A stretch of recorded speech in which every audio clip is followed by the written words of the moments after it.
ಎಂಬ ಸದ್ಗುರುಗಳನ್ನು ಹೃದಯ ಮಂದಿರದಲ್ಲಿ ಸ್ಥಾಪಿಸಿಕೊಂಡು ಕ್ಷೇತ್ರದ ಅಧಿದೇವತೆಯಾಗಿರುವಂತಹ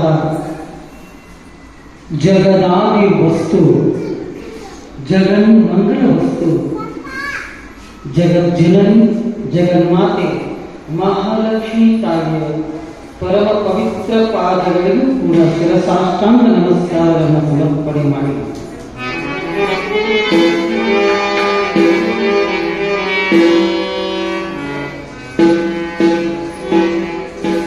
ಬದ್ಧ ಜೀವನೆಲ್ಲ ಉದ್ಧಾರಗಳಿಗೂ ಮುಮುಕ್ಷುಗಳಿಗೆ ಮುಕ್ತಿ ಮಾರ್ಗವನ್ನು ಕರುಣಿಸುವಂತಹ ಮಹಾನ್ ಕರುಣಾಮೂರ್ತಿ ಜಗದ್ಗುರು ಶ್ರೀ ಸಿದ್ಧಾರೂಢರ ಪರಮ ಪವಿತ್ರ ಪಾದಗಳಿಗೆ ಶಿರಸಾಷ್ಟಾಂಗ ನಮಸ್ಕಾರಗಳನ್ನು ಸಮರ್ಪಣೆ ಮಾಡಿ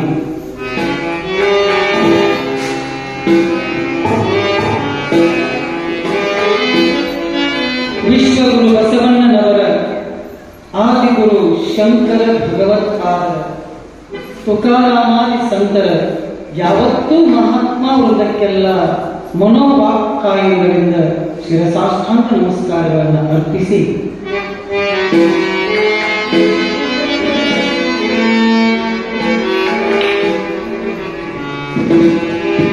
ಈ ಬ್ರಹ್ಮ ವೇದಿಕೆಯ ಮೇಲೆ ಆಸೀನರಾಗಿ ನಮಗೆಲ್ಲ ದಕ್ಷಿಣ ಭಾಗ್ಯವನ್ನು ಕರುಣಿಸುವಂತಹ ನಮ್ಮೂರಿನ ನಮ್ಮವರೇ ಹಿರೇಮಠದ ಪೂಜ್ಯರ ಪಾದಕ್ಕೂ ಅಭಿವಂದಿಸಿ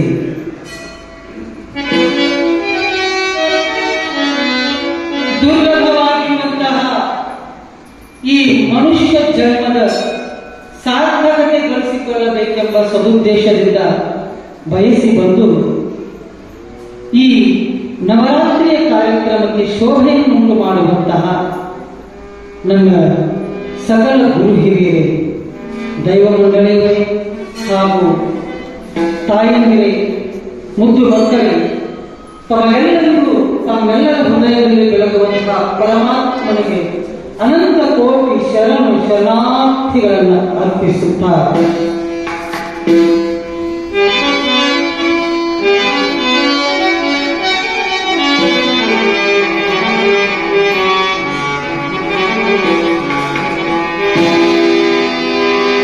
ಶಿವಸ್ವರೂಪಿಗಳೇ, ಈ ಹೊತ್ತಿನ ವಿಷಯದಲ್ಲಿ ಪ್ರವೇಶವಾಗುವುದಕ್ಕಿಂತ ಪೂರ್ವದಲ್ಲಿ ನಿನ್ನೆಯ ದಿವಸದ ಒಂದಿಷ್ಟು ಸಿಂಹಾವಲೋಕನ. ನಿನ್ನೆಯ ದಿವಸ ಸದ್ಗುರು ಸಿದ್ಧಾರೂಢರು ಒಬ್ಬ ಸಣ್ಣ ಬಾಲಕನ ಕೈಯನ್ನು ಸರಿ ಮಾಡಿರುವಂತಹ ಪವಾಡವನ್ನು ತಾವೆಲ್ಲರೂ ಕೇಳಿಕೊಂಡು ಬಂದಿದ್ದೀರಿ. ಆ ಬಾಲಕನ ಕೈಯನ್ನು ಸರಿ ಮಾಡಿದಾಗ ಸದ್ಗುರು ಸಿದ್ಧಾರೂಢರನ್ನ ಆ ಊರಿನ ಹಿರಿಯರೆಲ್ಲರೂ ಕೂಡಿಕೊಂಡು ಅವರನ್ನ ಕರೆದುಕೊಂಡು ಎಲ್ಲಿಗೆ ಬರ್ತಾ ಇದ್ದಾರೆ ಅಂತಂದ್ರೆ ಬಿಜಾಪುರದ ತುಳಜಪ್ಪನವರು ಅನ್ನುವಂಥವರು ಅವರು ತಮ್ಮ ಮನೆಗೆ ಗುರು ಸಿದ್ಧಾರೂಢರನ್ನ ಕರೆದುಕೊಂಡು ಬರ್ತಾ ಇದ್ದಾರೆ. ತುಳಜಪ್ಪನವರ ಜೊತೆಗೆ ಭೀಮಪ್ಪ ಹಾಗೂ ಶಟ್ರು ಅನ್ನುವಂಥವರು ಆ ಊರಿನ ಪ್ರಮುಖರು ಈ ಸಿದ್ಧಾರೂಢರನ್ನ ತಮ್ಮ ಮನೆಗೆ ಕರೆದುಕೊಂಡು ಬಂದು ಸದ್ಗುರುಗಳ ಒಂದು ಪಾದ ಪೂಜೆಯನ್ನ ಮಾಡಿ ಆ ಮನೆಯಲ್ಲಿ ನಿತ್ಯವೂ ಶಾಸ್ತ್ರವನ್ನ ಪ್ರವಚನವನ್ನ ನಡೆಸ್ತಾ ಇದ್ದಾರೆ. ಆ ಗುರುಗಳಿಂದ ಆ ಗುರುಮುಖರಿಂದ ಬರುವಂತಹ ಆ ಪ್ರವಚನದ ವಾಣಿಯನ್ನು ಕೇಳಿ ಅವರೆಲ್ಲ ಪುನೀತರಾಗ್ತಾ ಇದ್ದಾರೆ. ಅಷ್ಟೇ ಅಲ್ಲ, ಸಿದ್ಧಾರೂಢರ ಈ ಪವಾಡ ನಾಡಿನಾದ್ಯಂತವಾಗಿ ಅದು ಪಸರಿಸ್ತಾ ಇದೆ. ಓಹೋ, ಸಿದ್ಧಾರೂಢರು ಈ ರೀತಿ ಪವಾಡ ಪುರುಷರಿದ್ದಾರೆ, ಇಲ್ಲಿ ಬಂದಿದ್ದಾರೆ ಅನ್ನುವಂತಹ ಕೀರ್ತಿ ವಾರ್ತೆ ಸಕಲರಿಗೂ ಮುಟ್ಟುವುದರಿಂದ ಆ ಸಿದ್ಧಾರೂಢರ ದರ್ಶನಕ್ಕಾಗಿ ಅನೇಕ ಜನರು ಭಕ್ತರು ಓಡಿಕೊಂಡು ಬಂದು ಅವರ ದರ್ಶನವನ್ನ ಪಡೆದುಕೊಳ್ತಾ ಇದ್ದಾರೆ.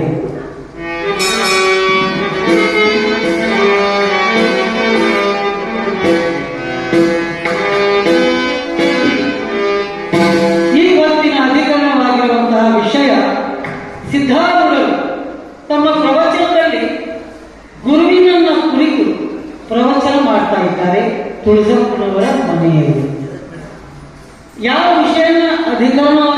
ಇದ್ರು ಅಂತಂದ್ರೆ ಅವರು ಕೂಡ ನಾವು ಹ್ಯಾಂಗ ಇವತ್ತು ತಿಳ್ಕೊಂಡಿವಿ, ಶ್ರೀ ಗುರು ವಚನೋಪದೇಶವನ್ನಾಲಿಸಿದಾಗಲವರು ನರರಿಗೆ ಮುಕುತಿ ಅನ್ನುವಂಥ ವಿಷಯವನ್ನೇ ಅವರು ಅಲ್ಲಿ ಪ್ರಸ್ತಾವನೆ ಮಾಡ್ತಾ ಇದ್ದಾರೆ.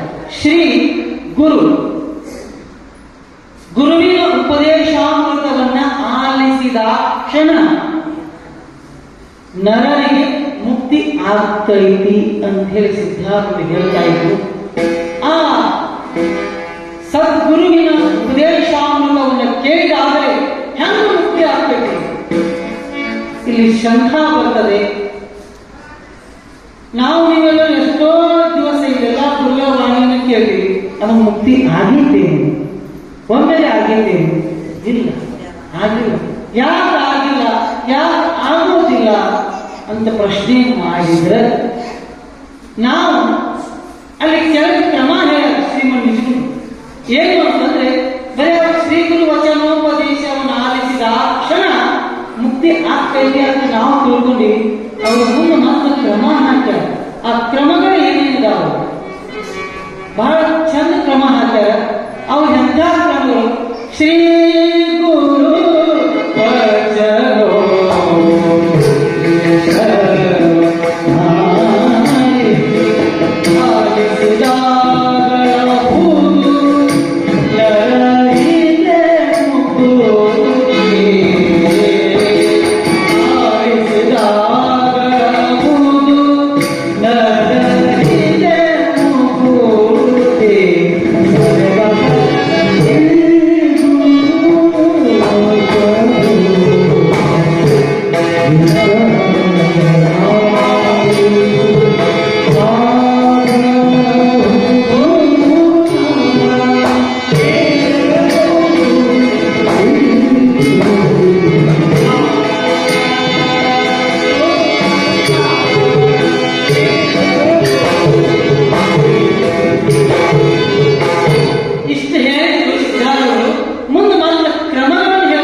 ಯಾವ ರೀತಿ ಇರಬೇಕು ಅಂದ್ರೆ ಮುಕ್ತಿ ಆಗ್ತೈತಿ ಅನ್ನೋದನ್ನು ಮುಂದೆ ಕ್ರಮ ಹೇಳಷ್ಟೇ ಮುಗಿಸ್ಕೊಂಡು, ದುರಿತ ಕರ್ಮವ ಮಲ್ಲದಿರು ಪುಣ್ಯವನೇ ಮಾಡು,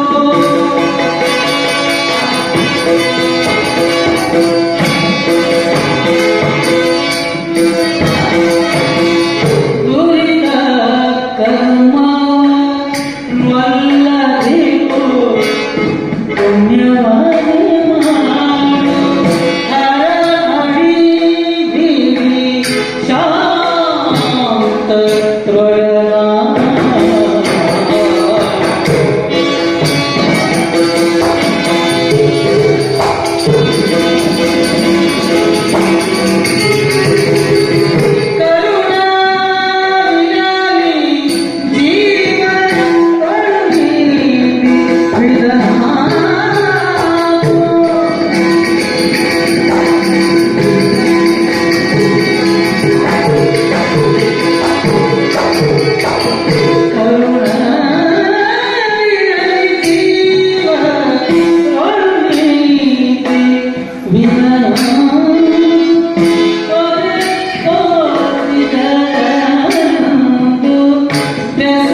ಬರೆಯುವಂತಹ ಕೈವಲ್ಯ ಪದ್ಧತಿಯ ಗ್ರಂಥದ ಮತ್ತು ಮೊದಲನೇ ಪದ ಇದು. ಶ್ರೀ ಗುರು ವಚನೋಪದೇಶವನ್ನು ಆಲಿಸಿದಾಗಲೂ ನರರಿಗೆ ಮುಕ್ತಿ ಆಗಬೇಕಾಗಿತ್ತು ಅಂದ್ರೆ ಈ ಕ್ರಮಗಳನ್ನ ಆಚರಿಸು ಅಂತ ಹೇಳ್ಯಾರ. ಆ ಕ್ರಮಗಳ ಮೊದಲೇ ಒಂದೇದು ಯಾವುದು ಅಂತಂದ್ರೆ, ದುರಿತ ಕರ್ಮವ ವಲ್ಲದಿರು, ಪಾಪ ಕಾರ್ಯಗಳನ್ನ ಮಾಡಬೇಡಪ್ಪ ಅಂತ ಹೇಳ. ಇದು ಮೊದಲನೇ.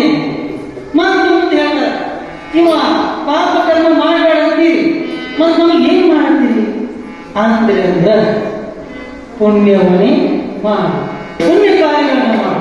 ಈಗ ಮಾಡಕತ್ತಾರಲ್ಲ, ಪ್ರತಿ ವರ್ಷ 11-12 ದಿವಸ 11-12 ದಿವಸ ತಮ್ಮ ಮನೆ ಕೆಲಸ ಎಲ್ಲ ಬಿಟ್ಟು ಇಲ್ಲಿ ನಿಂತುಕೊಂಡು ಇಲ್ಲೆಲ್ಲ ಈ ಚಾಪಿ ಹಾಕೋದು, ನಿಮಗೆಲ್ಲ ತಟ್ಟು ಹಾಕೋದು, ಈ ಲೈಟ್ ಹಾಕೋದು, ಈ ಸ್ಟೇಜ್ಗಳಿಗೆ ಮಾಡೋದು, ಆಮೇಲೆ ಮಹಾತ್ಮರನ್ನ ಕರೆತರು, ಇದನ್ನೆಲ್ಲ ನಾವು ಹಿರಿಯರು ಮಾಡಕತ್ತಲ್ಲ. ಇದು ಮತ್ತೊಂದು ಏನು ಕೆಲಸ ಅಲ್ಲ, ತಮ್ಮ ಮನೆ ಕೆಲಸ ಎಲ್ಲ ಬಿಟ್ಟು ಇದನ್ನ ಮಾಡಕತ್ತಲ್ಲ. ಇದು ಪುಣ್ಯದ ಕೆಲಸ, ಇದು ಪುಣ್ಯದ ಕೆಲಸ ಮಾಡಪ್ಪ ಅಂತ ಹೇಳ್ತಾರೆ ಶ್ರೀಮಂತರು. ಮತ್ತೆ ಪರಮಾತ್ಮನ ಪಾದವನ್ನು ಹಿಡಿ, ಭಗವಂತನನ್ನೇ ನಾವು ನಂಬಿಕೆಯ ಕಾರಣವು ಮಹಾಂತ ನಡೆಯುವುದಕ್ಕೆ ಅಂದಾಗ ಪರಮಾತ್ಮನನ್ನೇ ನಂಬು.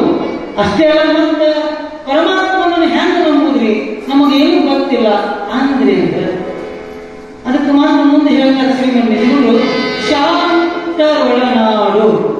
ಶಾಂತರಂದ್ರೆ ಮಹಾತ್ಮರು. ಈಗ ಬರ್ತಾರೆ, ದಿನ ಮಹಾತ್ಮರಿಗೆ ಬರ್ತಾರೆ ಅಂತ ಮಹಾತ್ಮರ ದರ್ಶನ ಮಾಡ್ತಾರೆ, ಮಹಾತ್ಮರ ಪಾದಕ್ಕೆ ಹೋಗಿ ನಮಿಸು, ಶರಣಾಗತ. ಆಮೇಲೆ ಇಂಥೆಲ್ಲ ಶಾಂತರು, ಎಲ್ಲ ಸಂತರು, ಶರಣರು ಇಂಥವ್ರ ಜೊತೆಗೆ ಬಂದು ಕೂಡಿ ಇಲ್ಲಿ ಕೂತ್ಕೋ. ಕೂಡುವುದರಿಂದ ಏನಾಗ್ತೈತೆ ಅಂದ್ರೆ ಆ ಪರಮಾತ್ಮನನ್ನ ಹೆಂಗ ಕರುಣೆ ಮಾಡ್ಕೊಳ್ಳೋದು ಅನ್ನೋದನ್ನ ಇಲ್ಲಿ ಮಹಾತ್ಮರು ಹೇಳ್ಕೊಡ್ತಾರೆ. ಹಂಗ ನೀನು ನಡಿ ಅನ್ನೋದನ್ನ ಇಲ್ಲಿ ಹೇಳ್ತಾ ಇದ್ದಾರೆ. ಅದನ್ನೇ ತುಕಾರಾಮಾದಿ ಸಂತರು ಒಂದು ಕಡೆ ಹೇಳ್ತಾರೆ,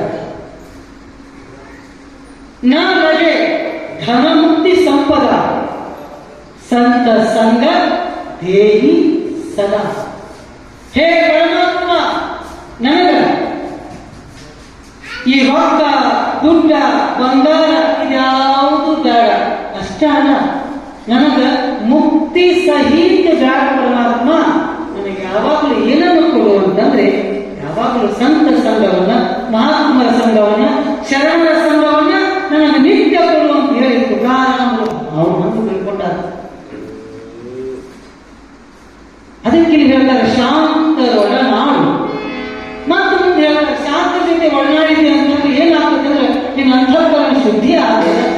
ಅದರಿಂದ ಮತ್ತೇನು ಮಾಡಿ ಕರುಣ ವಿರಲಿ ಜೀವರು ನಿನ್ನ ಬಿಟ್ಟು ಉಳಿದೆಲ್ಲ ಏನು ಜೀವಿಗಳವ ಅವ್ರ ಮೇಲೆ ಎಲ್ಲ ಕರುಣಾಭಾವದಿಂದ ಇರು. ಬರೀ ನಿಮ್ಮ ಮನ್ಯಾಗ ಅವ್ರ ಹೆಂಡತಿ ಮಕ್ಕಳು ಇವ್ರನ್ನೆಲ್ಲ ಕರುಣೆ ಇರುವುದಲ್ಲ, ನೆರೆ ಹೊರೆಯವ್ರ ಜೊತೆ ಕರುಣಾಭಾವದಿಂದ ಇರು. ಊರಿನವ್ರ ಜೊತೆ ಯಾರೇ ಬರಲಿ ಅಷ್ಟೇ ಅಲ್ಲ, ಪ್ರಾಣಿ ಪಕ್ಷಿ ಮೊದಲಾದ ಎಲ್ಲಾ ಜೀವಿಗಳ ಜೊತೆ ಕರುಣಾ ಭಾವದಿಂದ ಇರು ಅಂತೇಳಿ ಹೇಳ್ತಾರೆ. ಅಷ್ಟೇ ಅಲ್ಲ, ಮಾತ್ರ ಮುಂದೆ ಹೇಳ್ತಾರೆ ನೀತಿ ವಿಧಾನವು, ನೀತಿಯೆಲ್ಲ ಬಿಟ್ಟು ಸಂಚಾರ ಮಾಡಬೇಡ. ಮತ್ತೆ ಮುಂದೆ ಹೇಳ್ತಾರೆ ಪೊರೆ ಪೋರ್ತಿದರು. ಪೊರೆ ಪೋರ್ತಿದರು ಅಂತಂದ್ರೆ ಬಡವರು, ಭಿಕ್ಷುಕರು, ದೀನ ದಲಿತರನ್ನ ಪೊರೆ ಅಂದ್ರೆ ಅವ್ರ ರಕ್ಷಣೆ ಮಾಡಿ. ಅವರೆಲ್ಲ ನಮ್ಮ ಮನೆ ಮುಂದೆ ಬಂದ್ರೆ ಯಾಕ ಒಂದು ರೊಟ್ಟಿ ತಿನ್ಕೋದಿ ಹಿಂಗೆ ಬೇಡಿದ್ರು ಅಂತಂದ್ರೆ ಇಲ್ಲ ನಾನು ಹೋಗಲ್ಲ, ಏನಾಯ್ತು ಅದನ್ನ ಅವ್ರಿಗೆ ಇದ್ದಿದ್ರ ಒಂದು ರೊಟ್ಟಿ ಐತಂದ್ರೆ ಅದನ್ನ 4ನೇ ಭಾಗ ಅವ್ರು ಕೊಡು, 12ನೇ ಭಾಗ ನೀನು ತಿನ್ನು ಅಂತ ಹೇಳ್ತಾರೆ. ಇವೆಲ್ಲ ಪುಸ್ತಕಗಳನ್ನ ಇವೇನು ಕ್ರಮ ಹೇಳ್ಕೊಂಡು ಬಂದಾರಲ್ಲ ಇದನ್ನೆಲ್ಲ ನೀವು ಪಾಲಿಸ್ಕೋ ಅಂತ ಇಟ್ಟು ಬಂದು ಈ ಪ್ರವಚನ ಮಹಾತ್ಮರಿಂದ ವಾಣಿ ಕೇಳಿದೆ ಅಂದ್ರೆ ನಿನಗೆ ಮುಕ್ತಿ ಆಗ್ತೈತಿ, ಇಲ್ಲಂದ್ರೆ ಆಗೋದಿಲ್ಲ ಅಂದ್ರೆ ನಾನು ಹೇಳಾಕತ್ತಿಲ್ಲ. ಇದನ್ನ ಬಸ್ಲಿಗೆ ಹೇಳಾಕತ್ತಿಲ್ಲ, ಸಿದ್ಧಾರ್ಥಕ್ಕೆ ತಮ್ಮ ಭಕ್ತರಿಗೆ ಪ್ರವಚನಗಳು ಹಿಂಗೆ ಹೇಳಾಕತ್ತಿದ್ರು ಅನ್ನೋದು. ಅಲ್ಲಿರುವಂತಹ ಭಕ್ತರೆಲ್ಲ ಬಹಳ ಆನಂದದಿಂದ ಕೇಳ್ತಾ ಇದ್ರು, ಬಹಳ ಆನಂದ ಕೇಳ್ತಾ ಇದ್ರು. ಅಷ್ಟೇ ಇಲ್ಲ, ಮತ್ತಿನ್ನೊಂದು ಗುರುವಿನಂತ ಹೇಳಿ ಯಾಕೆ ನಾವು ಹೋಗ್ಬೇಕು, ಗುರುವಿಂದ ನಮಗೆ ಏನು ಲಾಭ, ಗುರುವಿನಂತೆ ನಾವು ಯಾಕೆ ಹೋಗ್ಬೇಕು ಅಂತೀವಿ ಅಂದ್ರೆ ಅದನ್ನು ಇಲ್ಲಿ ಒಬ್ಬರು ಮಹಾತ್ಮರಿಗೆ ಹೇಳ್ಯಾರ. ನಾವೆಲ್ಲ ಈ ಸಬ್ಜೆಕ್ಟ್ ನಾವು ಯಾರ್ಯಾರು ಏನ್ ಎಲ್ಲ ಸಬ್ಜೆಕ್ಟ್ ಗೊತ್ತದೀವಿ. ಗುರುವಿನಂತೆ ನಾವು ಹೋದ್ರೆ ಏನು ಲಾಭ, ಅದೇ ಒಬ್ಬ ಮಹಾತ್ಮ ಹೇಳ್ತಾನೆ ಇಲ್ಲಿ,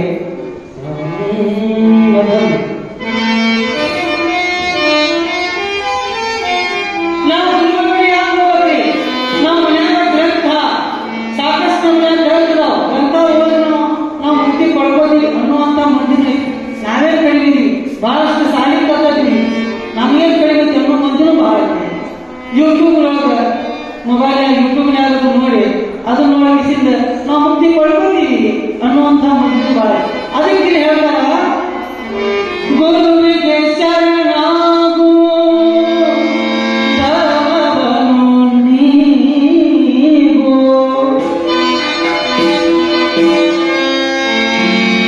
ಅರುವಿನ ಕುರುಹನು ಗುರುತಿಸಿ ತೋರುವ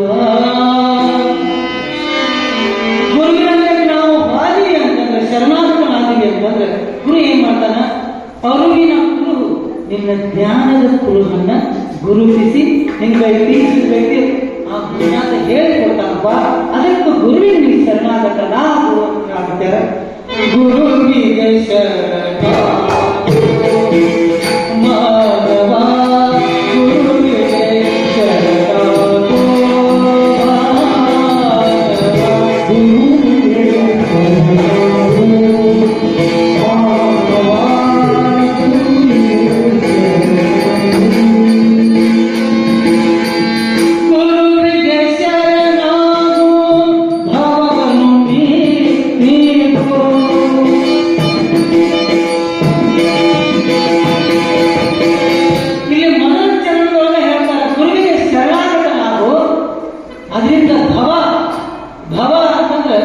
ಹೆಣ್ಮಕ್ಳು ತಲೆಯಾಗ ಹಾಕ್ಬೇಕಲ್ಲ, ಭವ ಆ ಭವ ಅಲ್ಲ, ನಾ ಹಂಗ ಅಕಾಡಿ ಭವ ಈ ಜನನ ಮರಣಾತ್ಮಕವಾಗಿರುವಂತಹ ಬರೀ ಹುಟ್ಟು ಮತ್ತು ಸಾವು, ಈ ಭವಮಾನ ಇರ್ತಾನೆ.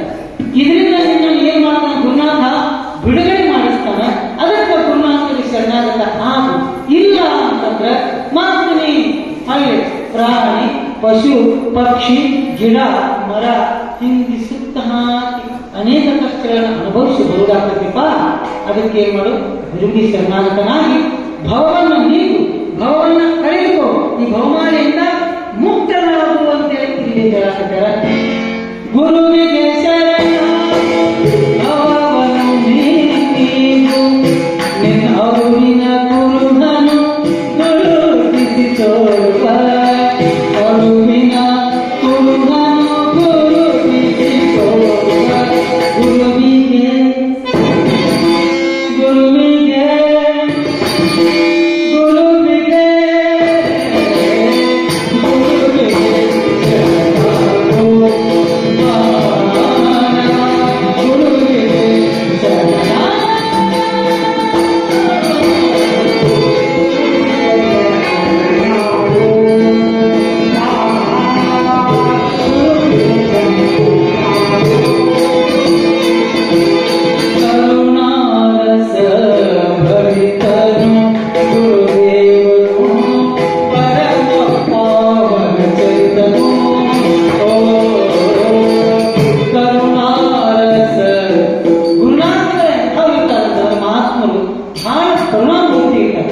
ನೀವು ಗಜದಂಡ ಶಿವಗಳನ್ನು ನೋಡಿರಲ್ಲ ಮನೆ ಒಳಗೆ ಕರುಣೆ ಅಂತ ನ್ಯಾಯ ಮಾತ್ರ ಪರೀಕ್ಷೆ ಮಾಡ್ತಾನ, ಸಿಟಿಗೆ ಪರೀಕ್ಷೆ ಮಾಡ್ತಾನ ನ್ಯಾಯ.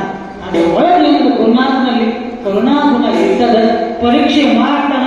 ಆ ಪರೀಕ್ಷೆ ಒಳಗೆ ನಾವು ಹೆಂಗಿರ್ಬೇಕಾದ್ರೆ ತಾಳ್ಕೊಂಡು ಅದನ್ನು ಎದುರಿಸಿದೆ ಅಂದ್ರೆ ಮುಂದೆ ನಾವು ಮುಕ್ತಿಯನ್ನು ಪಡಿಲಾಕ ಸಾಧ್ಯ ಇದೆ, ಗುರು ಕರುಣೆಯನ್ನು ಪಡೀಲಿಕ್ಕೆ ಸಾಧ್ಯ ಇದೆ ಅಂತ ಗುರುನಾಥ ಬಹಳ ಕರುಣಾ ಮೂರ್ತಿದ ಅಂತ ಹೇಳಾಕಿದ್ದಾರೆ. ಅಷ್ಟೇ ಅಲ್ಲ, ಪರಮ ಪಾವನ ಚರಿತ. ಎಂಥ ಚರಿತ ಅಂತಂದ್ರೆ ಪರಮ ಪರಮ ಅಂದ್ರೆ ಶ್ರೇಷ್ಠ, ಶ್ರೇಷ್ಠವಾಗಿರುವಂತಹ ಪಾವನ ಮೂರ್ತಿಯಾಗಿರುವಂತಹ ಗುರುನಾಥ ಆದಾನೆ. ಮುಂದೆ ಹೇಳ್ತಾರೆ, ಜಯ ಮರಣಾದಿ ದುಃಖವ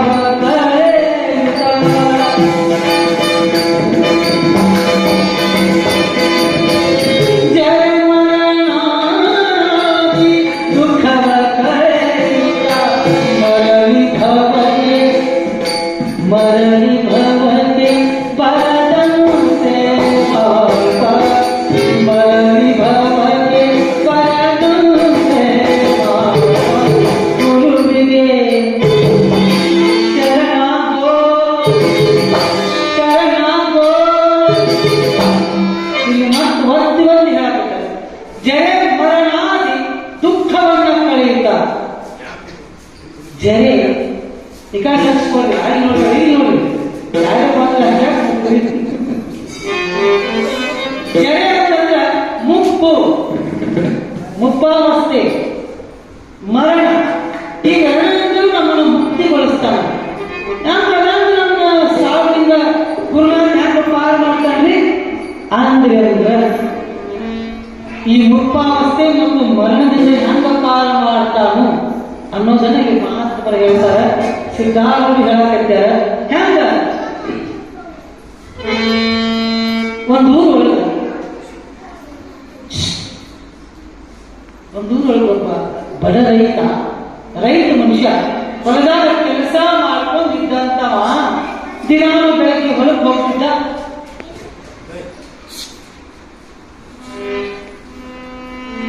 ಹೊಲಕ್ಕೆ ಹೋಗೋದು, ಸಾಯಂಕಾಲ ಮನೆಗೆ ಬರೋದು ಅವನ ಕಾಯಕ. ಪಾಪ ಒಬ್ಬ ರೈತ ಮನುಷ್ಯ. ಒಂದು ದಿವಸ ಏನಾಯ್ತು ಅಂದ್ರೆ, ತನ್ನ ಮನೆಯೊಳಗಿರುವಂತಹ ತನ್ನ ಸೈಕಲ್ ಒಂದು ಕುಡುಗೋಲ ತಗೊಂಡು ಮೇವು ತರಬೇಕಂತ ಹೇಳಿ ಸೈಕಲ್ ತಗೊಂಡು ಹೊರಟ ಓನ್ಯಾಗ ಹಾಗುವಂತ ಹಾಂಗ ರಕ್ಕೊಂಡ್ ಗುಡಿಯಿಂದ ಹಾಂಗ ಆಮೇಲೆ ರೆಕ್ಕೆ ಓಣ್ಯಾಗ ಹಾಸಿ ಜೋಳ ಹಾಸಿ ಬಂದಿದ್ದ. ಹೋಗುದ ಆ ಓಣಿ ಒಳಗ ಒಬ್ಬ ಈ ಜ್ಯೋತಿಷ್ಯ ಪಂಚಾಂಗ ಹೇಳುವಂತ ಒಬ್ಬ ಶಾಸ್ತ್ರಿ ಇದ್ದ. ಅವ ಏನ್ ಮಾಡ್ತಿದ್ದ ಅಂದ್ರೆ, ಯಾವ ಬಂದು ಪಂಚಾಂಗ ಕೇಳಾಕತ್ತಿದ್ದ, ಅವಾಗ ಇವ್ ಶಾಸ್ತ್ರಿ ಅವನು ಹೇಳಾಕತ್ತಿದ್ದ. ತನ್ನಲ್ಲಿರುವಂತಹ ಆ ಪಂಚಾಂಗದ ಪುಸ್ತಕವನ್ನು ತೆಗೆದು ಹೇಳ್ತಿದ್ದ.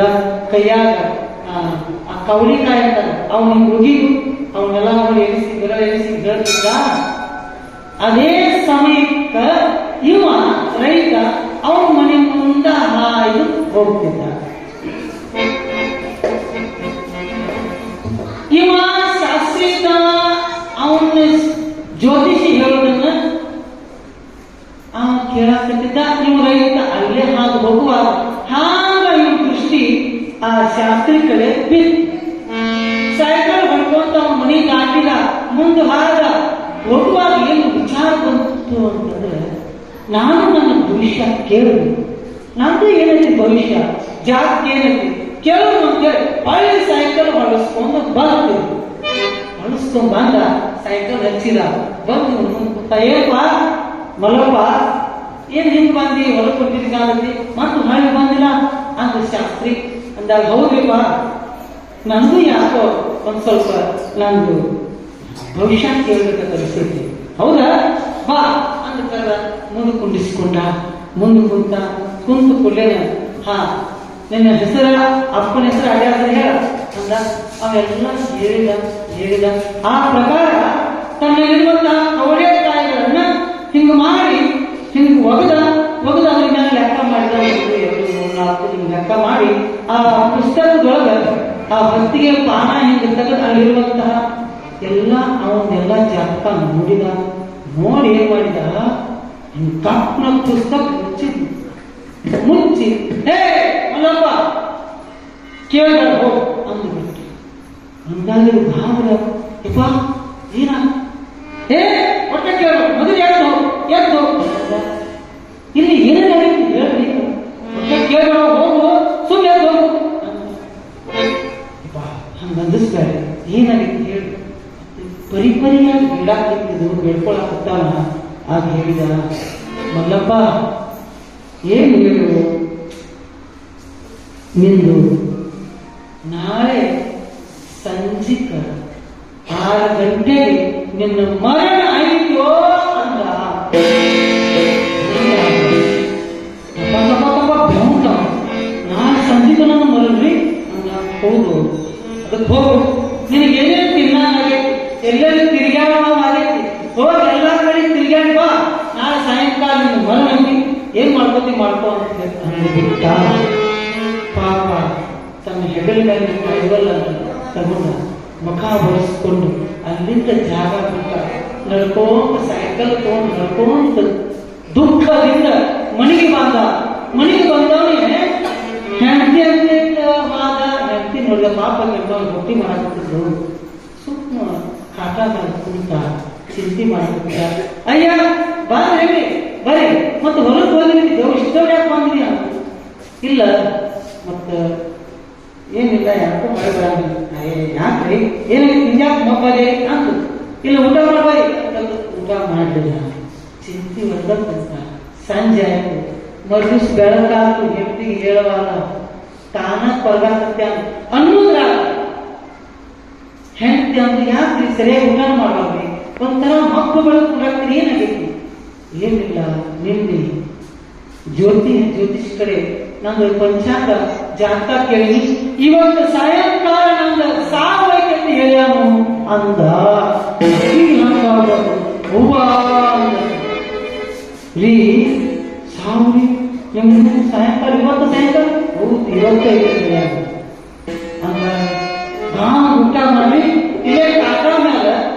ಒಂದೆರಡು ರಥ ವಸ್ತುನು ಮಕ್ಕೋರಿ ಅಂದ್ರೆ ನೋಡ್ರಿ ರಥ ವಸ್ತು ಮಲಗಿಸಗಿ ಮಕ್ಕೋರಿ ಅಂದ್ರು ಹ್ಞೂ ಅಂತ ಅದು ನಿಮ್ಗೆ ನಾಷ್ಟ ಮಾಡ್ತೀವಿ ಮಲ್ಕೋತು ಮ್ಯಾಲ ರಥ ಹೊಚ್ಚಿದ ಮ್ಯಾಲ ಮದ್ದಿನ ಆತು ಸಂಜೆ ಆತು ಅನ್ನೋದ್ರ ಪೂಜ್ಯ ಆಗಮನ ಅಂತ.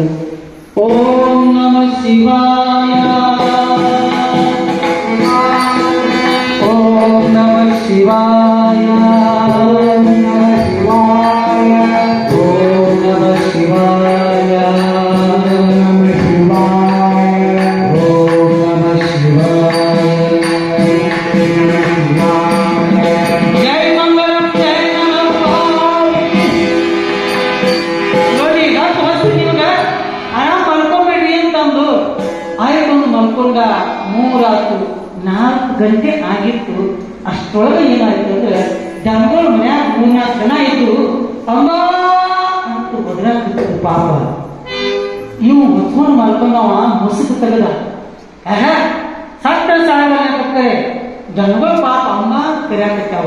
ಹೋಗಿ ಮೇವು ತಗೊಂಡು ಅಂತ ಹೇಳಿ ಎಷ್ಟು ಧೈರ್ಯ ಮಾಡಿ ಸೈಕಲ್ ತಗೊಂಡ ಹೊಲಕ್ಕೆ ಬಾದ ಮೇವು ಕೊಯ್ದ. ಮೇವು ತಗೊಂಡು ಕೊಯ್ಯುದ್ರ ಅಲ್ಲಿ ಒಬ್ಬರು ಮಹಾತ್ಮರು ಅಂದ್ರೆ ಇಂಥ ಮಹಾತ್ಮ ಒಬ್ಬ ತೇಜಪುಣ್ಯ ಆಗಿರುತ್ತ ಒಬ್ಬ ಮಹಾತ್ಮ ಅವನು ಹೊಲದ ದಂಡಿ ಮ್ಯಾಲ ಹಾದು ಹೊಂಟಿದ್ದ. ಹೋಗುವಾಗ ಕೊಯ್ಯುವಾಗ ನೋಡಿದ ಓಹೋ ಮಹಾತ್ಮ ಉಂಟಲ್ಲ ಅವ್ನು ಏನ್ ತಿಳಿತೇನು ಹೋಗಿ ಮಹಾತ್ಮ ನಮಸ್ಕಾರ ಮಾಡೋಣ ಅಂತ ಹೇಳಿ ಬಾದಾಮಿ ಮುಕ್ತಿಗೆ ಸಾಷ್ಟಾಂಗ ನಮಸ್ಕಾರ ಹಾಕಿದ ಮ್ಯಾಲ ಏನಿದ್ದ ಆಯುಷ್ಮಾನ್ ಭವ.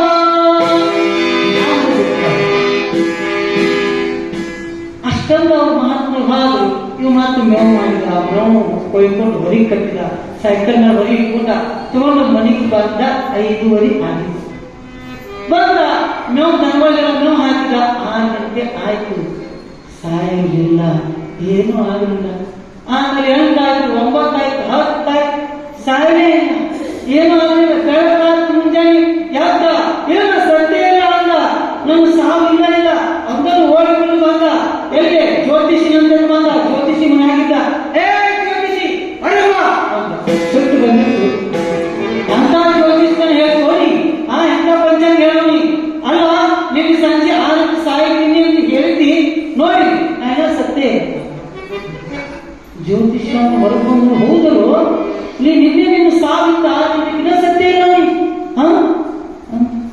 ಮತ್ತೇನು ಯಾರು ಜೀವಂತ ಪಾಂತಿ ಹೋಗಿ ಪುಣ್ಯಾತ್ಮ ಅಂದ. ಬೇಯಾಗುತ್ತ ಕೈ ಒಂದು ಸ್ವಲ್ಪ ಹೋಗಿ ಪಂಚಾಂಗ ತಗೊಂಡ್ ಬಂದು ಮತ್ತೆ ಪಂಚಾಂಗ ತೆಗೆದು ನೋಡಿದ. ಅವನ ಸಾವ ಹಿಂದಿನ ದಿವಸ 6 ಗಂಟೆಗೆ ಇದ್ದ. ಸಾವು ಇದ್ದೆ. ಆಮೇಲೆ ಜ್ಯೋತಿಷ್ಯ ಹೇಳ ಪಂಚಾಂಗ ಹೇಳ ಕೇಳಿದ ನೀ ನಿನ್ನೆ ಏನೇನು ಕೆಲಸ ಮಾಡಿದ್ವಿ ಇಲ್ರಿ ನಾವು ಮುಂಜಾನೆಯಿಂದ ಸಂಚಾರ ಮನ್ಯಾಗ ಇದ್ವಿ. ಸಂಜೆಗೆ ದನಗಳು ಹೋಗಾಕತ್ತಿದ್ವು. ಆಮೇಲೆ ಮೇವು ತರಗತ್ತೆ ಸೈಕಲ್ ತಗೊಂಡು ಹೊರಗೆ ಹೋದ್ವಿ. ಆಮೇಲೆ ಮೇವು ಕೊಯ್ಯಾಕತ್ತಿದ್ವಿ ಅನ್ನೋದ್ರಾಗ ಒಬ್ಬ ಮಹಾತ್ಮರು ನಮ್ಮ ಹೊಲದ ದಂಡಿಗೆ ಹಾಕಿ ಬಿಟ್ಟಿದ್ರು. ಆಮೇಲೆ ಹೋಗಿ ನಮಸ್ಕಾರ ಮಾಡಿದ್ವಿ. ಮತ್ತೆ ಹೊಳೆ ಬಂದು ಮಹಾತ್ಮರು ಏನಂದ್ರು ನಾವು ಪಂಚಾಂಗ ಹೇಳ ಅವ ತೆಲಿನಾಳೆ ಕೈ ಇಟ್ಟ ಇತ್ತೇನೋ ದೀರ್ಘ ಹಿಂಗೇನೋ ದೀರ್ಘ ಅಲ್ಲೇ ಉಳ್ಕೊಂಡಿದ್ದೀನಿ. ಅಷ್ಟೇ ಮೇವು ತಗೊಂಡ್ಬಂದ್ರಿ ತಂದ್ರಿ ಎಲ್ಲ ಬರೀ ಮನ್ಯಾಗ ಬಾ ಇಬ್ಬರು ಓಡ್ಕೊಂತ ಮನೆಗೆ ಬಂದ್ರು. ಪಂಚಾಂಗ ನಾವು ಮನ್ಯಾಗಿದ್ದಂತ ಮೇವಿನ ಮರಿಯನ್ನ ಎಲ್ಲ ಹಿಂದೆ ತೆಗೆದು ನೋಡ್ತಾನ. ಆ ಮೇವಿನ ಮರಿಯೊಳಗ ಒಂದಿಷ್ಟು ದಪ್ಪಾಗಿರುವಂತಹ ಕರಿ ನಾಗ ಹಾವ ಸುಳಿದೆ ಅದರ ಕುಂತದ. ಅವನ ಕಡಿದ ಸಾಯಿ ಹೊಡಿಬೇಕಂತೆ ಆ ಮೇವಿನ ಮರಿಯೊಳಗ ಬಂದದ. ಆದ್ರೆ ಯಾಕೆ ಕಡಿಲಿಲ್ಲ ಅಂತಂದ್ರೆ ಮಹಾತ್ಮರಿಗೆ ಆಶೀರ್ವಾದ ಮಾಡ್ಯಾರ. ದೀರ್ಘಾಯುಷ್ಮಾನ್ ಭವ ಆಶೀರ್ವಾದ ಆ ಮನುಷ್ಯನನ್ನ ರಕ್ಷಣೆ ಮಾಡುತ್ತೆ ಅಂತ ಹೇಳಲಿಕ್ಕೆ ಇಲ್ಲಿ ಗುರುವಿನ ಯಾಕೆ ನಾವು ಶರಣಾರ್ಥಿ ಆಗಬೇಕು, ಮಹಾತ್ಮರಿಗೆ ಯಾಕೆ ಶರಣಾರ್ಥಿ ಆಗಬೇಕಂತಂದ್ರೆ ಹಿಂದೆ ನಮ್ಮನ್ನ ಆ ಮಹಾತ್ಮರ ವಾಣಿ ಅವರ ಆಶೀರ್ವಾದ ನಮ್ಮನ್ನ ಎಲ್ಲಿ ಹೋದರೂ ರಕ್ಷಣೆ ಮಾಡ್ತದ ಅಂತೇಳಿ ಈ ರೀತಿಯಾಗಿ ಸಿದ್ಧಾರೂಢರು ನಾ ಹೇಳತ್ತಿಲ್ಲ. ಸಿದ್ಧಾರೂಢರು ತಮ್ಮ ಪ್ರವಚನದೊಳಗೆ ಆ ಬಿಜಾಪುರದ ತುಳಜಾಪುರನವರ ಮನೆಯೊಳಗೆ ಹೀಗೆಲ್ಲ ಹೇಳ್ತಾ ಇದ್ರು. ಅಂತ ಸುದ್ದಿಯನ್ನ ಪಕ್ಕದಲ್ಲೇ ಇರುವಂತಹ ಮತ್ತೊಂದು ಹಳ್ಳಿ ಒಳಗೆ ಇನ್ನೊಂದು ಸ್ವಲ್ಪ ಹೇಳೋದು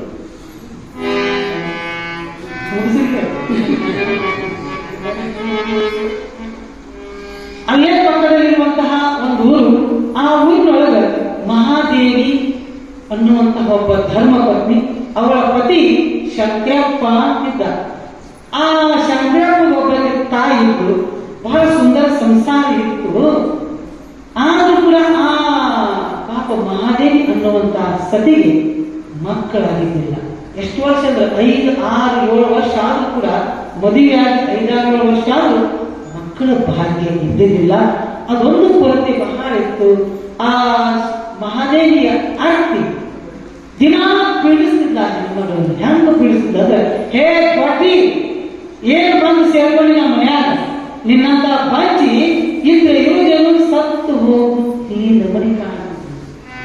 ಸಸಿ ಕಾಣ್ತಿದ್ದು, ಬಹಳ ಕಾಣ್ತಿದ್ದು.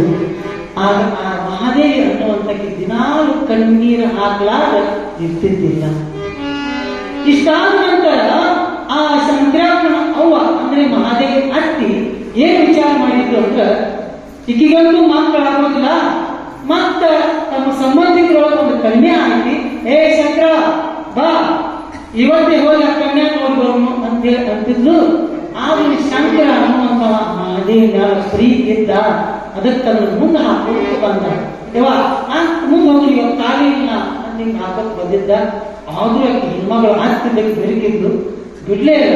ಏ ಶಂಕರ, ಅಲ್ಲೇ ಪಕ್ಕದ ಹಳ್ಳಿ ಒಳಗ ನಿಮ್ ಸಂಬಂಧಿಕರೊಳಗ ಒಂದು ಕನ್ಯಾ ಐತಿ, ಇವತ್ತು ಹೋಗಿ ನೋಡಬಹುದು ಅನ್ನೋದ್ರಾಗ ಈಕೆ ಹೆಣ್ಮಗಳು ಮಹಾದೇವಿ ಅಲ್ಲೇ ಇದ್ರು. ಅತ್ಯವ ಅತ್ಯವ ಅಂದ್ರು. ಇಲ್ಲೇ ಪಕ್ಕದೊಳಗೆ ವಿಜಯಪುರದಾಗ ಸಿದ್ಧಾರೂಢರು ಬಂದಾರಂತ.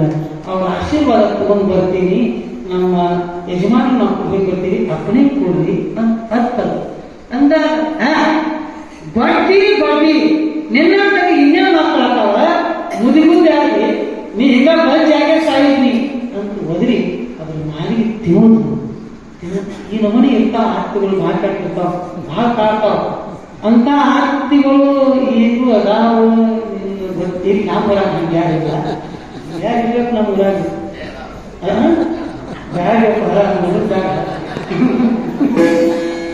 ಮತ್ತ ಅವ್ರ ಮನೆಗೆ ಹೋಗ್ತು ನಾವು ಊರಿಗೆ ಬಂದ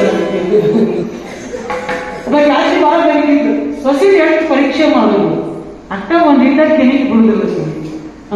ಬಂದು ಅತ್ತಿ ಪಾಪ ಇದು ಸಸಿ ಕುರ್ಚಿ ಮ್ಯಾಲ ಕುಂತಿತ್ತ, ಅಡಿಗೆ ಮಾಡಿ ಬಂದ ಶರಗಾತ್ಮ ನೀವು ಒರೆಸ್ತು ಕುರ್ಚಿ ಮ್ಯಾಲ ಕುಂತಿದ್ದ ಹೊರಗ ಈಗ ಹೊರಗಿಂದ ಕಟ್ಟಿ ಕುಂತಿದ್ದು, ಕಟ್ಟಿದ್ದು ಎದ್ದು ಹೊರಗೆ ಬಂದು ನೋಡ್ತಾ ಕುರ್ಚಿ ಮ್ಯಾಲ ಕುತ್ತ ಐತಿ. ನಮ್ದಕ್ಕಿನ ಬಂದು ಕಾಟ 4 ಕುತ್ತ ಕುರ್ಚಿ ಮ್ಯಾಲ ಸಸಿ ಕುಂತೈತಿ. ನಾ ಈಗ ಕಾಟ ಮ್ಯಾಲ ಕುತ್ತೈತಿ, ನೀ ಹೇಗೆ ಕುಂಡಿರ್ತಿ ಅಂದು. ನಾ ಈಗ ಹೆಂಗ್ ಕುತ್ತಂಗಿಲ್ಲ ಅಂತ ಕುರ್ಚಿ ಮ್ಯಾಲ ಕುಂಡಿರ್ತೀನಿ ಅರ್ಥ. ನಾನು ಕುರ್ಚಿ ಮ್ಯಾಲ ಕೂತೀನಿ ಅಂದ್ರೆ ಅತ್ತೆ ನೀವು ಕುರ್ಚಿ ಮ್ಯಾಲ ಕೂತಿದ್ರೆ ನಾವು ಒಂದು ಸಣ್ಣ ಮಣಿ ಹಾಕೊಂಡು ಆ ಮಣಿ ಮ್ಯಾಲ ಕುಂಡಿರ್ತೀನಿ ಅಂತ. ನಾನು ಮಣಿ ಇಷ್ಟಕ್ಕೆ ಬಿಡ್ಬೇಕಲ್ಲ, ನಾನು ಮಣಿ ಮ್ಯಾಲ ಕೂತಂದ್ರೆ ಅರ್ಥ ಅತ್ತೆ ಒಂದು ಚಾಪಿ ಹಾಸ್ಬೇಕಂದ್ರೆ ಚಾಪಿ ಹಾಕೊಂಡ್ರಿ. ನಾನು ಚಾಪಿ ಮ್ಯಾಲ ಕೂತೀನಿ ಅಂದ್ರೆ ಏನು ನೀವು ಚಾಪಿ ಮ್ಯಾಲ ಕೂತಿರಲ್ಲ, ನಾ ನೆಲದ ಮ್ಯಾಲ ಕೊಂಡಿರ್ತೀನಿ. ಅಷ್ಟಕ್ಕರೆ ಬಿಡ್ಬೇಕಾ? ಬಿಡ್ಲಿಲ್ಲ. ಮತ್ತ ಮುಂದಾಗ ನಾ ಮನೆಗ ನೀ ನೆಲದ ಮ್ಯಾಲ ಕುಂಡ್ರ ನಾನ ನೆಲದ ಮ್ಯಾಲ ಕೂತ್ನಿ ಅಂದ್ರ ಅತ್ಯಾರಿ ಏನಿಲ್ರಿ, ಒಂದು JCB ತರಿಸ್ತೀವಿ, ಒಂದು ಹಿಂಗ 3-5 ಜಾಗ ಟೆಕ್ ತೆಗೆದ ಟೆಕ್ನ್ಯಾಗ ಕುಂಡಿರ್ತೀನಿ. ಅಷ್ಟು ಕರ್ಸು ಬಿಡ್ಬೇಕಲ್ಲ. ನಾನ ಟೆಕ್ನ್ಯಾಗ ಕುಂತೆ ಅಂದ್ರ ಏನಿಲ್ರಿ, JCB ಅಲ್ಲೇ ತರಗಿಸಿದ್ರಿ, ಅದ್ರಲ್ಲೇ ಮುಚ್ಚಿ ಮ್ಯಾಲ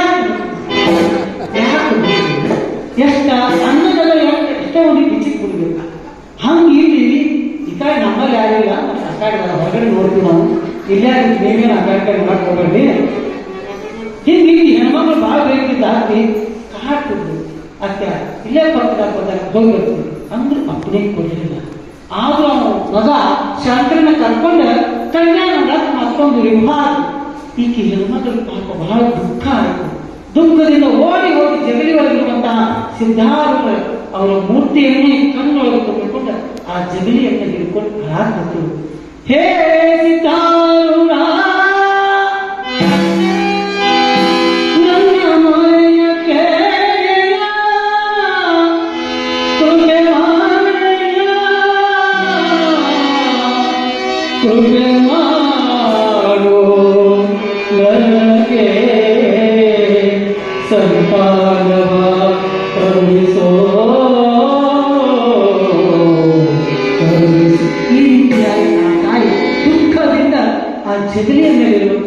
ಭಕ್ತಿಯನ್ನು ನೆನೆಕೊಳ್ತಾ ಬೇಡ್ಕೊಳ್ತಾ ಇದ್ರು ಅನ್ನೋದ್ರೊಳಗೆ ಇಲ್ಲಿ ಪ್ರವಚನ ನಡೆಯುತ್ತೆ.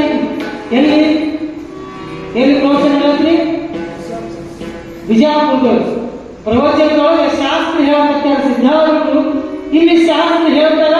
ಆದ್ರೆ ಸಿದ್ಧಾರ್ಥ ಚಿತ್ತ ಹೆಂಗಿತ್ತು ಅಂದ್ರೆ ಈಗ ತಾಯಿ ಇಲ್ಲಿ ಕರೆಯಾಕತ್ತಾರಲ್ಲ, ಚಿತ್ತ ಯಾವತ್ತೂ ಈ ಕಡೆ ಇತ್ತು.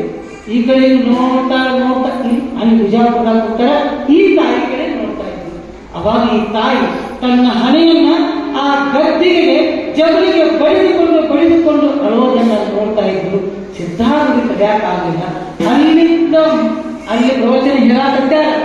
ಇಲ್ಲಿ ಬಂದು ಆ ತಾಯಿಯ ಮುಂದೆ ನಿಂತು ಅಮ್ಮ ಅಂತ ಅಂದ್ರು.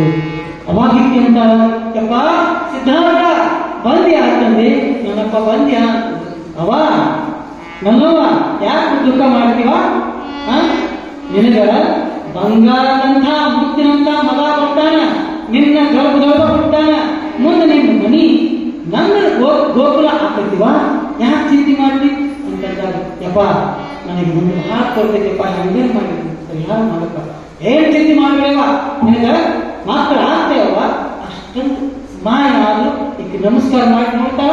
ಇಲ್ಲ ಸಿದ್ಧಾರ್ಥ ಅಲ್ಲಿಯುದಾರ ಇಲ್ಲಿಯುದಾರ ಅಷ್ಟು. ಆ ನಂತರ ಈ ಕನ್ಯಾ ನೋಡಿ ಹೊರಗುವಂತ ಆ ಅತ್ತಿ ಮತ್ತು ಗಂಡ ಇಬ್ರು ಮನೆಯೊಳಗೆ ಬಂದ್ರು.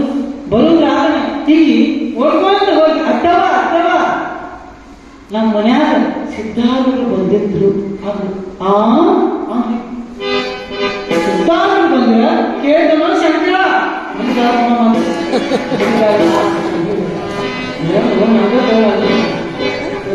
ಕೇಳಿದವ ಶಂಕರ ಸಿದ್ಧಾರ್ಥ ಬಂದ್ರೆ ನಡೆಸಾಡ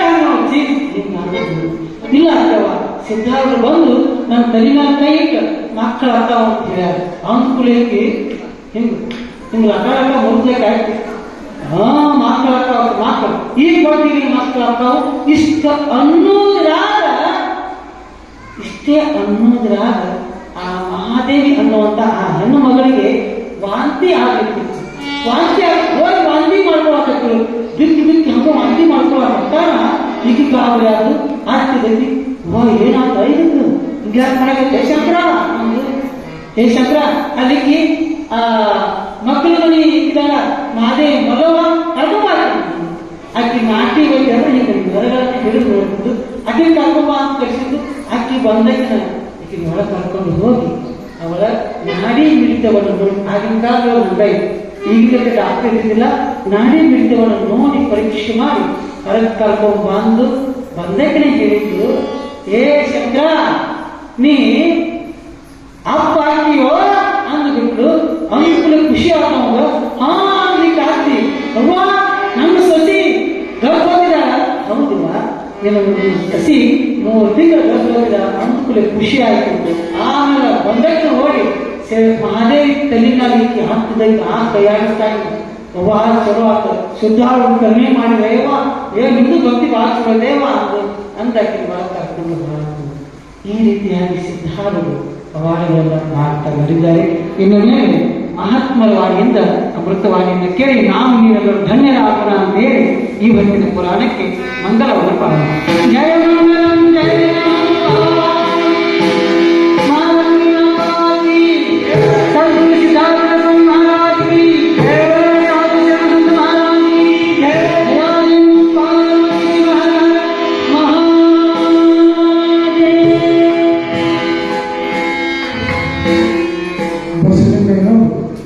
ಬಹಳ ಸುಂದರವಾಗಿ ಇಲ್ಲಿ ಸಿದ್ಧಾರೂಢರು ಚರಿತ್ರೆಯನ್ನು ಹೇಳಿದ್ದಾರೆ. ಒಂದು ಅರ್ಥದಲ್ಲಿ ನಿಜಗುಣರ ಕೈವಲ್ಯ ಪದ್ಧತಿ ಶಾಸ್ತ್ರೋಕ್ತವಾಗಿ ಪ್ರವಚನ ಮೂಲಕ ಪ್ರಚಾರವಾದದ್ದು ಸಿದ್ಧಾರೂಢರಿಂದ. ಆದ್ರೆ ಆ ನಿಜಗುಣರ ಕೈವಲ್ಯ ಪದ್ಧತಿ ಎಲ್ಲ ಸ್ಥಳಗಳಿಗೂ ಧ್ವನಿ ಸಂಯೋಜನೆ ಮಾಡಿ ರಾಗವನ್ನು ಹಚ್ಚಿ ಸುಂದರವಾಗಿ ಹಾಡಿ ಇಡೀ ನಾಡಿನಾದ್ಯಂತ ಪ್ರಸಾರಗೊಂಡದ್ದು ಮಧುರ ತಂಗಿಯ ಭಜನಾ ಮಂಡಳಿ.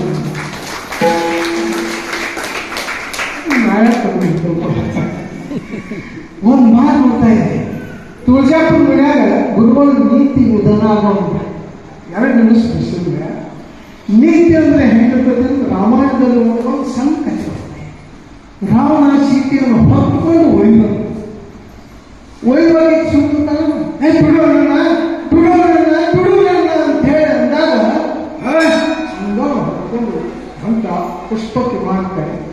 ಹೋಗುವಾಗ ಅಲ್ಲಿ ಕೊರಳಲ್ಲಿ ಆಭರಣ, ಕೇಯೂರ, ಕಿವಿಯಲ್ಲಿ ಆಭರಣ, ಕುಂಡಲಿ ಅವೆಲ್ಲ ಅಲ್ಲೇ ಬಿದ್ದಿದ್ದವು. ಅವಾಗ ಹೊತ್ತು ಒಯ್ದ. ಆಮೇಲೆ ರಾಮ ಲಕ್ಷ್ಮಣ ಸೀತೆಯನ್ನು ಹುಡುಕುತ್ತ ಬಂದ. ಎಲ್ಲಿ ಅದು ಋಷಿಮುಖ ಪರ್ವತ, ಬುದ್ಧಿ ಅದು ಇಲ್ಲೇ ಹಂಪಿಯಲ್ಲೇ ಇರ್ತಂತ ಋಷಿಮುಖ ಪರ್ವತ. ಹಂಪಿ ಗುಡ್ಡವೇ ಋಷಿಮುಖ ಪರ್ವತ. ಅವಾಗ ರಾಮ ನೋಡಿದ, ಓಹೋ ಇಲ್ಲಿ ಕೊರಳಿಗೆ ಹಾರಿದೆ ಕೇಯೂರ, ಆಮೇಲೆ ಇಲ್ಲಿ ಕಿವಿಗೆ ಕರ್ಣಾಭರಣ ಇದೆ ಅಂದಾಗ ಅವ್ರನ್ನ ತೋಟ ಲಕ್ಷ್ಮಣ ಕೇಳಿದಂತೆ, ಅನುಜ ಗರ್ತ ತಮ್ಮ ಲಕ್ಷ್ಮಣ, ಈ ಬಹುಶಃ ಸೀತೆಯ ಕೊರಳ ಹಾರಿರ್ಬೋದು, ಇದು ಕಿವಿಯ ಕುಂಡಲಿರ್ಬೋದು, ಹೌದೇನು ಲಕ್ಷ್ಮಣ ಅಂತಂದಾಗ ಲಕ್ಷ್ಮಣ ಮಾತು ಹೇಳಿದ್ರು, ಅಣ್ಣ ಅಗ್ರಜ, ನ ಹಂ ಜಾನಾಮಿ ಕೇಯೂರೆ, ನ ಹಂ ಜಾನಾಮಿ ಕುಂಡಲಿ, ಪರಿಚಾನಾಮಿ ನಿತ್ಯ ಪಾದಾಭಿವಂದನ. ಪ್ರತಿನಿತ್ಯ ಅಣ್ಣ, ನಾನು ಪ್ರತಿನಿತ್ಯ ಸೀತಾಮಾತೆಯ ಪಾದನ್ನ ನಮಸ್ಕಾರ ಮಾಡೋದನ್ನ, ಪಾದವನ್ನು ಬಿಟ್ಟು ಬೇರೆ ಏನನ್ನೂ ನೋಡಿಲ್ಲ. ಕೊರಳ ಹಾಲು ನೋಡಿಲ್ಲ, ಕಿವಿಯ ಕುಂಡಲಿಗಳನ್ನು ಅಲ್ಲೇ ನೋಡ್ತಾರೋ ಅವ್ರು ಭಕ್ತಿ ಆಗಿರ್ತಾರೆ. ಅಣ್ಣನ ಹೆಂಡತಿ ಅಂದ್ರೆ ತಾಯಿ ಸಮಾನ, ನೀತಿ ಅಂದ್ರೆ ಹೆಂಗಿರುತ್ತೆ ಎಂಬುದಕ್ಕೆ ಸಣ್ಣ. ಹಾಗೆ ನಿಜವಂದ್ರ ಪ್ರಸಾರವಾದದ್ದು ಸಿದ್ಧಾರೂಢರಿಂದ ಎಂಬುದನ್ನು ಹೇಳುತ್ತಾ ಬಸವಲಿಂಗಯ್ಯನಿಗೆ ಅನಂತ ಧನ್ಯವಾದಗಳನ್ನು ಹೇಳುತ್ತಾ ಇವತ್ತು ನಮ್ಮ ಈ ವೇದಿಕೆಗೆ ಪೂಜ್ಯರು ಆಗಮಿಸಿದ್ದಾರೆ. ಪೂಜ್ಯರ ಪವಿತ್ರ ಪಾದಗಳಿಗೆ ಭಕ್ತಿಯಿಂದ ನಮಿಸಿ ಅವರನ್ನ ಈ ವೇದಿಕೆಗೆ ನಾನು ಭಕ್ತಿಯಿಂದ ಬರಮಾಡಿಕೊಳ್ಳುತ್ತೇನೆ. ಅವರಿಗೆ ಮಾಲಾರ್ಪಣೆಯನ್ನು ಮಾಡುವವರು ನಮ್ಮೂರಿನವರಾದ ಶ್ರೀ ಈರಯ್ಯ ಬಾಳಯ್ಯ ಹಿಡ್ಕಲ್ ಈ ಮಹಿಳೆಯರು ಬಂದು ಪೂಜ್ಯರಿಗೆ ಮಾಲಾರ್ಪಣೆ ಮಾಡಿ ಹೇಳಿ ನಾನು ಅವರಲ್ಲಿ ಕೇಳಿಕೊಳ್ತೇನೆ.